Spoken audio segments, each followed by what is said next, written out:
You're right. What they told you was a lie.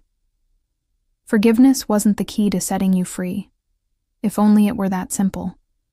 It seems like everyone tells you to forgive, to rise above, to let go, to be the bigger person.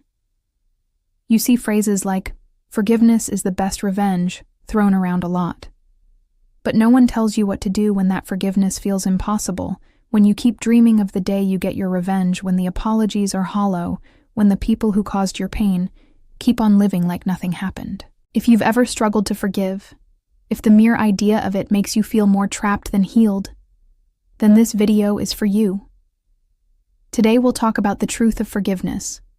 We'll debunk some myths, share some real science, and most importantly, help you move forward, even if you never got the closure you thought you needed. They said forgiveness would set you free, but all it did was leave you with more questions. Did they really deserve it? Are you giving up your power by letting them off the hook? Will you look weak if you forgive? Can you trust them not to do it again? Is this whole thing pointless? Why does it feel like a battlefield sometimes? All valid questions. But here's where the silence fails you. According to psychologists, you don't owe them forgiveness. You owe it to yourself. We all know the basic definition of forgiveness, but in reality, it's a complex emotion. In fact, the psychologist Everett Worthington Jr. developed the 14-item "I forgive you" scale to measure how many ways we can interpret forgiveness. The main ones are 1. Deciding to forgive. 2. Feeling like you've forgiven. 3. Acting like you've forgiven. Each step is a victory, and you won't always win every time. To make things more complicated, there are 2 types of forgiveness. Interpersonal, which is when you forgive another human being, and intrapersonal, which is forgiving yourself. And get this. According to a 2017 study, interpersonal forgiveness is more common than intrapersonal forgiveness. Yep, we tend to be tougher on ourselves than on others. And that's saying something.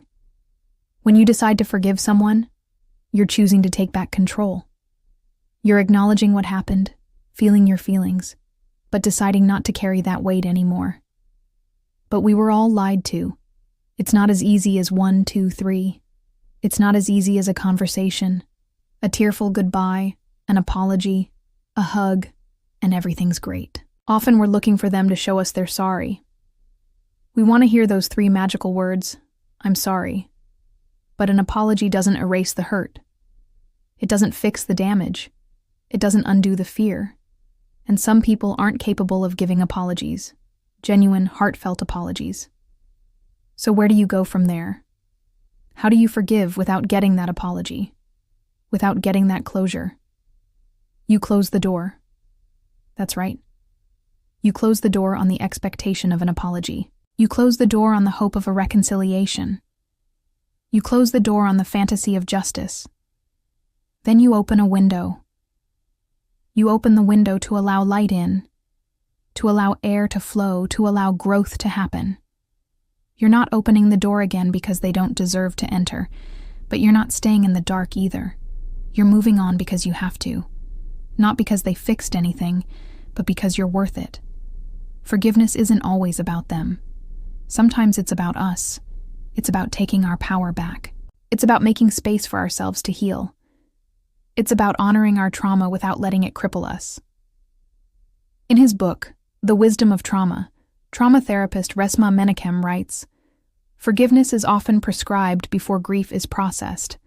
That's like putting a bandage on a bullet wound without removing the bullet. Forgiving without fully processing the trauma is like ignoring a broken bone. Sure, it might heal, but it could heal wrong. Pain can become a part of you. Resentment can eat away at you. Holding on to the hurt can cause physical health problems. But holding on too tightly can also prevent you from moving forward. There's no clear winner here. The question isn't, should you hold on or should you let go? It's how can you hold on in a healthy way? How can you let go in a healthy way? What helps you move forward? The truth is, both holding on and letting go can be healthy. Neither one is a character flaw. It's your choice. Psychologist Karen Anderson uses the metaphor of digestion to describe the process of working through your emotions. When you eat, food enters your body and passes through different stages, each one adding value until it leaves your body as waste. If you stop the process too early, things can get backed up, and you end up bloated, nauseous, and unwell. If you don't start the process at all, well, you end up starving. We all need to digest our feelings. Therapy provides the tools to do that. Medication can support you while you learn these tools, but ultimately, it's up to you. You need to start the process, complete the process. You can't expect someone else to swallow your feelings for you.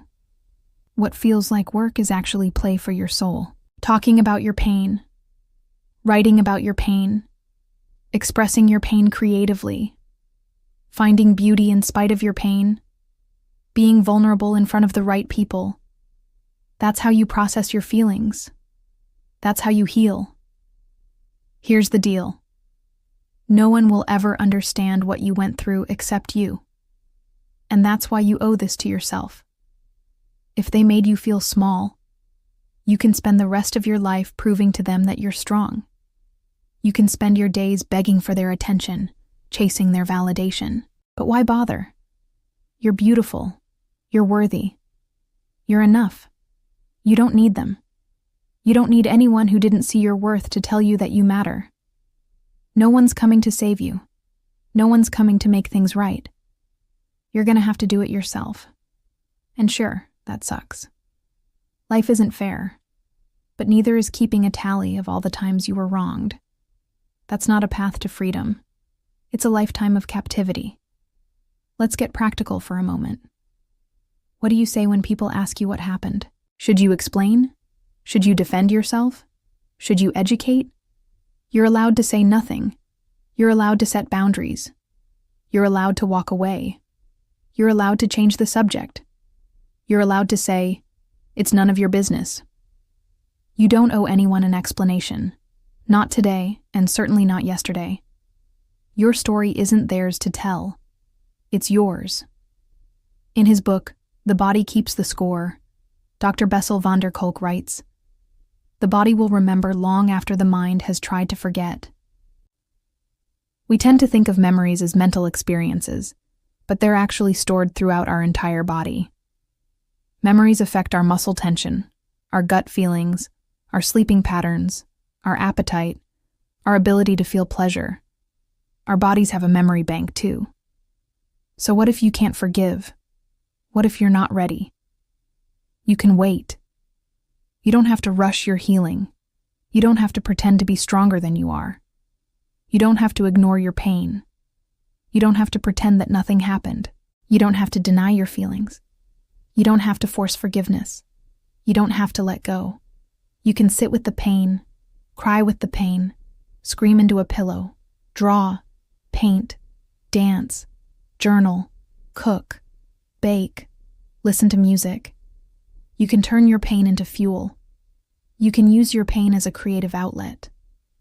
You can channel your pain into positive action. You can donate to a charity, volunteer, be a mentor. You're allowed to heal without permission. You're allowed to start over angry, tired, unsure, but still standing. And that, my friend, is more powerful than forgiveness will ever be.